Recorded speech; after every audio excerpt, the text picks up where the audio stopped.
Welcome back. Today we are diving into Claude Code's Auto Mode, the new permission model that Anthropic just shipped, and why it is quietly one of the most important changes to AI coding agents this year. We will cover what it is, how the classifier works, when to enable it, and most importantly, when you should leave it off. Grab a coffee. This is a dense one, and it is about to change how you use Claude Code. For over a year, Claude Code has asked you before every file write, every command, every delete, brilliant for safety, awful for flow. And on March 24, 2026, Anthropic shipped a fix that does not just skip the prompts, it replaces you with a second AI. Let me show you how Auto Mode actually works, what it catches, and when you should absolutely not use it. This is the biggest change to Claude Code permissions since launch, and most developers have not caught up yet. Here is the problem Anthropic was trying to solve. Every developer using Claude Code ran into the same wall. You are deep in a refactor, Claude is moving fast, and then stop. Confirm every file write, every shell command, every npm install. The old escape hatch was dangerously skip permissions, affectionately called YOLO mode. It worked, but it turned off every safety net, including the ones stopping prompt injection attacks. Teams wanted autonomy without losing auditability. Auto mode is the answer. Phone numbers tell you almost everything about how Auto Mode works under the hood. Sonnet 4.6 is the separate model that reviews every action Claude wants to take. 2 is the number of stages in that review. 3 consecutive deniers, or 20 total in one session, and the whole thing halts. The human gets pulled back in. Keep those phone numbers in mind. Everything we are about to cover circles back to them. So what exactly is Auto Mode? When you enable it, Claude Code runs without showing you permission prompts. Every tool call still gets reviewed, but by a second AI instance running Sonnet 4.6, a classifier that sees the full conversation transcript and the pending action, and decides yes or no. Safe actions proceed instantly. Risky ones get blocked, and Claude receives the reason so he can try a different approach. It is delegation, not abandonment. Picture the difference. Without Auto Mode, every step is a checkpoint. Claude writes a file, you confirm. Claude runs a test, you confirm. On a real refactor, that is 40 or 50 prompts before launch. With Auto Mode, the same run happens in the background. You see a stream of tool calls, the classifier rubber stamps the safe ones, and Claude only interrupts you when something actually looks off. One session, same safety, 0 context switches. Here is the loop. You make a request, Claude reasons about what to do, and proposes the next tool call, writing a file, running a test, editing config. Before the action runs, the classifier looks at the full transcript and the specific action. If the classifier approves, the action executes immediately. If it denies, Claude receives the denial reason and gets another chance to try a safer path. You only see this flow when something repeatedly gets blocked. Here is the mental model. On one end, manual mode. Every action gets a human prompt. On the other end, dangerously skip permissions. No review at all. Everything flies. Auto mode sits squarely in the middle. You offload the boring yes clicks to a classifier, but you keep a model-backed gate for anything unusual. It is not less safe than asking. The classifier actually catches things a tired developer often misses, especially prompt injection attempts.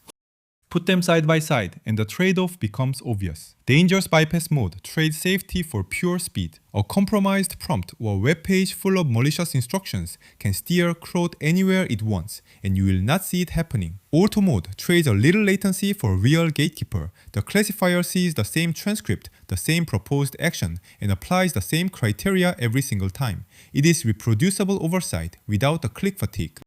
The classifier has 2 stages. Stage 1 is a fast single token filter. It reads the transcript and the pending action and outputs either yes to block or no to allow in one shot. Most actions never leave stage 1. If stage 1 flags something, stage 2 kicks in, a full chain of thought review where the classifier reasons through the risk explicitly. This split design keeps latency low for the boring 95% of calls while still giving you deep reasoning on anything suspicious. So what is the classifier actually looking for? 3 categories. First, scope escalation. Is Claude quietly doing something outside the task you ask for? Second, untrusted infrastructure. Is the action hitting a host, API, or system the classifier does not recognize in context? Third, prompt injection. Does the action smell like it was steered by hostile content Claude read from a file, a repo, or a web page? Those 3 are the blast radius Auto Mode is trying to contain. Turning it on is boring, which is the point. You can launch Claude Code with the Auto Mode flag as starter. You can flip into auto mid-session with the permission/command. Or you can pin it to a specific project by adding it to your .claude settings file. The third option is my favorite because the permission mode becomes part of the repo, not a personal habit, which matters the moment you hand the project to a teammate.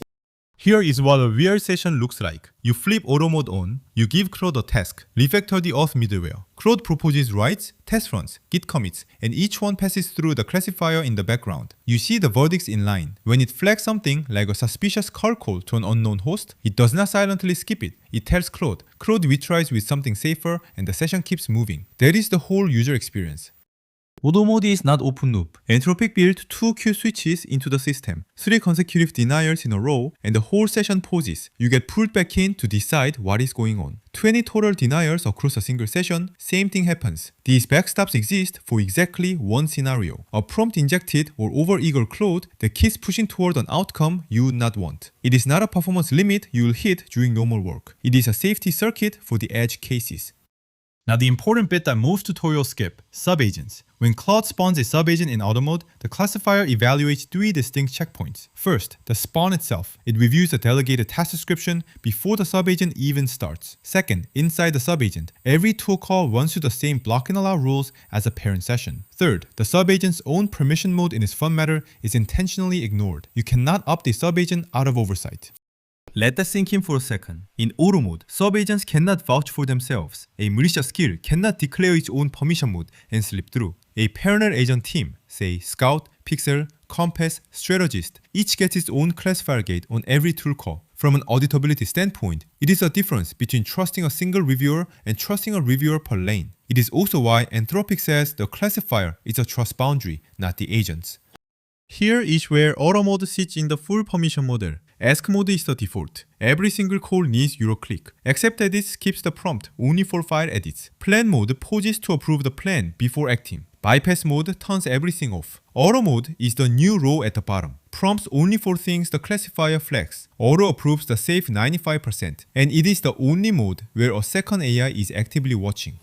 Where should you actually turn this on? 2 axes, 4 quadrants. High complexity, low risk. That is the sweet spot. Big refactors, test runs, dark generation, let auto mode run. High complexity plus high risk. Production migrations, secret rotation, auth overhauls, stay manual or at least in plan mode. Low complexity and low risk, you do not need auto mode at all. S mode is fine. And anything hitting sensitive infrastructure still deserves human eyes on the diff.